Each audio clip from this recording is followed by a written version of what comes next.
നീ അവനോട് ആദ്യം സംസാരിക്കുക, അല്ലെങ്കിൽ അവളോട് ആദ്യം സംസാരിക്കുക. കാരണം അതിന് വേണ്ടിയിട്ടല്ലേ റബ്ബ് നിനക്കൊരു ഇണയുണ്ടാക്കി തന്നെ, അല്ലേ? നിൻ്റെ പ്രശ്നങ്ങളും നിൻ്റെ പ്രയാസങ്ങളും നിൻ്റെ സന്തോഷങ്ങളൊക്കെ അറിയാനും പറയാനും കേൾക്കാനും ഒക്കെയാണ് അങ്ങോട്ടും ഇങ്ങോട്ടും ഓരോരാളെ തന്നെ. അപ്പം എന്ന് വെച്ച് കഴിഞ്ഞാൽ ഇത് സംസാരിക്കാത്തതിൻ്റെ പ്രശ്നമാണ്.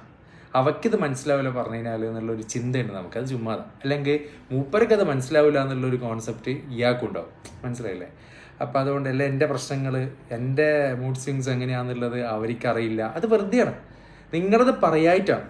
നിങ്ങളത് പറഞ്ഞു തുടങ്ങി നോക്കിയേ. സ്വന്തം ഭാര്യയോട് പറ, സ്വന്തം ഹസ്ബൻഡിനോട് പറ, ഇങ്ങനെയൊക്കെ പ്രശ്നങ്ങളുണ്ട്, അല്ലെങ്കിൽ ഇങ്ങനെയൊക്കെ കാര്യങ്ങൾ എൻ്റെ ലൈഫിലുണ്ട് എന്ന് പറയുമ്പോൾ അത് അയാൾ കേൾക്കുമ്പോൾ ഉണ്ടാകുന്നൊരു, അതിന് സൊല്യൂഷൻ മേക്കറൊന്നും അല്ല അദ്ദേഹം, 100% അല്ല.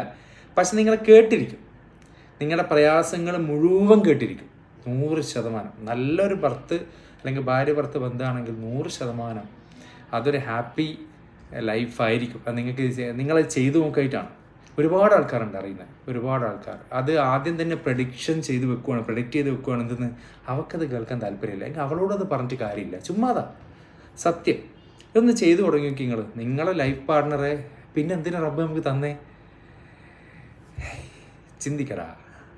Keep smile. ബൈ.